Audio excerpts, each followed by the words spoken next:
Good morning बच्चों। मैं doctor Sita Choubey. ये क्लास मनोविज्ञान के फर्स्ट ईयर के बच्चों के लिए है, मतलब 11th क्लास के बच्चों के लिए है।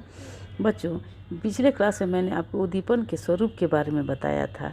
आज मैं आपको उद्दीपन के प्रकार के बारे में मैं बता रही हूँ कि देखिए कि स्टिमुलस के टाइप्स ऑफ स्टिमुलस के बारे में मैं बता रही हूँ।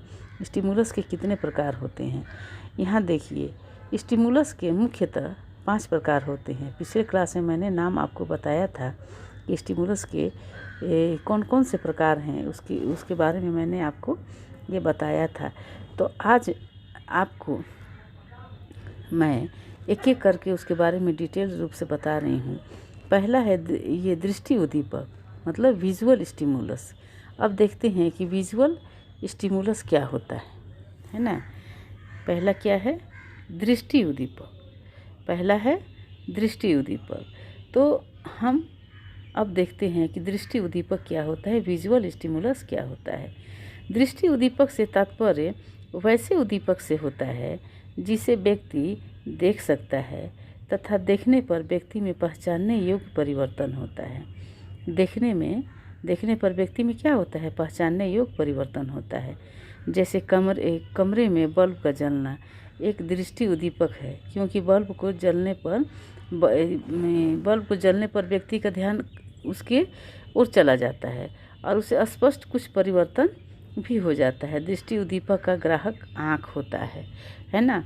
तो हम लोग क्या करते हैं, पहले जो दृष्टि उद्दीपक है उसमें ये दृष्टि का मतलब होता है देखना, मतलब जो व्यक्ति कोई भी चीज़ ऐसा देखता है जिसे उसमें लगता है कि उसका ध्यान उस तरफ चला जाता है, तो उसी को हम लोग दृष्टि उद्दीपक कहते हैं। मान लीजिए कि जैसे आप कमरे में बैठे हुए हैं और कोई आकर के कमरे का, आपके रूम का ये बल्ब जला गया है, लाइट जला गया, तो अचानक उसमें लाइट जलाता है और आपका ध्यान थोड़ा सा उधर चला जाता है, या उसे आपके अटेंशन में, ध्यान में, या किसी भी तरह के जिस मुद्रा में आप है उसमें थोड़ा सा परिवर्तन होता है, तो उसमें हम लोग कहते हैं कि ये दृष्टि उद्दीपक है। मतलब उसको हम लोग, लाइट को हम लोग देख रहे हैं।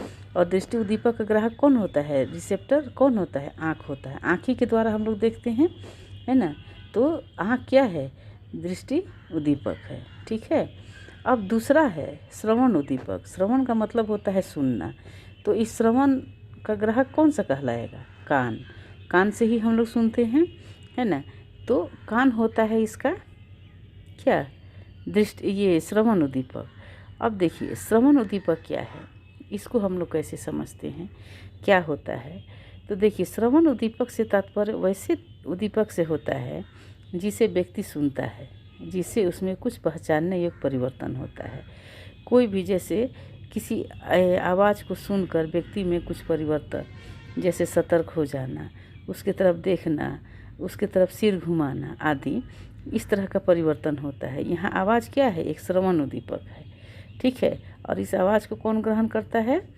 इसका रिसेप्टर कौन है? कान, ठीक है ना। तो जैसे जिस तरह से दृष्टि उद्दीपक था, उसी तरह से ये श्रवण उद्दीपक है। तो श्रवण उद्दीपक में क्या होता है, जिसे व्यक्ति सुनता है और उसमें कुछ पहचानने योग्य परिवर्तन होता है। जैसे व्यक्ति कहीं कोई आवाज़ सुनता है कि सावधान हो जाएं, तो व्यक्ति उसमें सावधान हो जाता है। या कहीं से किसी की बुलाने की आवाज़ आती है तो वो व्यक्ति उस तरफ से मुड़ करके देखता है, सिर मुड़ा करके देखता है, मतलब कि सिर को घुमा करके देखता है। या फिर कोई आश्चर्यजनक चीज़ हो जाती है, जैसे मान लीजिए अचानक कहीं पटाखे की आवाज़ आ गई तो लोग डर जाते हैं। तो डर जाना या अपनी जगह से थोड़ा हट जाना या किसी भी तरह का जो परिवर्तन होता है वो क्या होता है? सुनने योग्य होता है और व्यक्ति में एक परिवर्तन कर लेता है। तो ये क्या होता है? ये श्रवण उद्दीपक होता है। जो आवाज़ आता है ना, जिस आवाज़ को सुनकर हम सिर घुमा लेते हैं या उसकी तरफ देखते हैं, तो ये आवाज़ क्या हुआ? श्रवण उद्दीपक होता है। और श्रवण उद्दीपक का ग्राहक कौन होता है? कान होता है, क्योंकि हम लोग कान के द्वारा ही इसे सुनते हैं। अब देखिए तीसरा है स्पर्श उद्दीपक, मतलब टच स्टिमुलस। टच स्टिमुलस क्या है? मतलब टच मतलब होता है स्पर्श करना। तो स्पर्श उद्दीपक वैसे उद्दीपक को कहा जाता है जिसे स्पर्श होने पर व्यक्ति में कुछ अनुभव होता है। इस परिवर्तन का ग्राहक कौन होता है? त्वचा होता है ना। जैसे यदि हमारा हाथ किसी गर्म वस्तु से स्पर्श होता है तो हमें ये पता चलता है कि वो वस्तु गर्म है, और संभवतः हाथ उस वस्तु से वो हटा लेता है ना। तो इसका ग्राहक कौन होता है? क्या होता है? त्वचा होता है। तब देखिए, जैसे हम लोगों ने दृष्टि देखा, ये श्रवण देखा, उसी तरह से ये स्पर्श है। तो स्पर्श में भी क्या होता है? जिससे व्यक्ति में कुछ अनुभव होता है। स्पर्श मतलब किसी को छूने से या उसको टच करने से व्यक्ति में कुछ अनुभव होता है, तो अनुभव के द्वारा कुछ परिवर्तन होता है, तो उसे हम लोग क्या कहते हैं? स्पर्श उद्दीपक कहते हैं। जैसे यदि हम हाथ किसी चीज़ पे रखते हैं, किसी गर्म चीज़ पे रखते हैं, तो क्या होता है? जैसे हमें पता चलता है कि वो गर्म है, या फिर वो कोई चीज़ जिस पर रखते हैं वो ठंडा है या गर्म है, तो हाथ उसमें से हम हटा लेते हैं। ठीक है, यदि गर्म है तो हटा लेते हैं, या ठंडा है तो भी हटा लेते हैं। तो हमें लगता है कि ये क्या है, उसमें हमें गर्मी का या ठंडा का कुछ भी अनुभव होता है। ये अनुभव कैसे होता है? जब हाथ से हम उसको स्पर्श करते हैं या टच करते हैं, तभी मुझे अनुभव होता है। सिर्फ देख करके मुझे अनुभव नहीं होगा कि वो चीज़ गर्म है या ठंडा है ना। तो इसे ही हम लोग स्पर्श उद्दीपक कहते हैं, और इसका ग्राहक कौन होता है? त्वचा होता है। ठीक है, अब देखते हैं चौथा है स्वाद उद्दीपक। अब इस स्वाद उद्दीपक में क्या होता है कि स्वाद उद्दीपक वैसे उद्दीपक को कहा जाता है जिसे ग्रहण करने पर व्यक्ति को कोई विशेष तरह का स्वाद का अनुभव होता है। इसका ग्राहक व्यक्ति के जीभ पर भी स्वाद कलियाँ, टेस्ट बर्ड्स होते हैं, है ना। टेस्ट बर्ड होते हैं। जैसे व्यक्ति जब अपने जीभ पर चीनी का कुछ कण रखता है तो उसे मिठास का स्वाद होता है। यहाँ चीनी का कण स्वाद का उद्दीपक कहलाएगा, है ना। अब ये होता है, चौथा होता है तो ये आपका स्वाद उद्दीपक, है ना, मतलब कि गेस्टेटरी स्टिमुलस।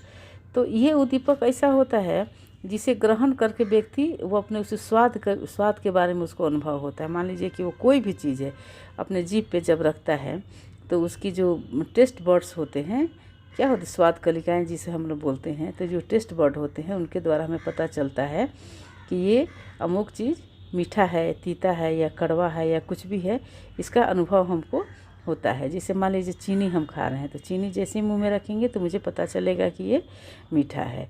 यदि मिर्च को खाएंगे तो हमें लगेगा कि नहीं, ये तो बहुत तीता है।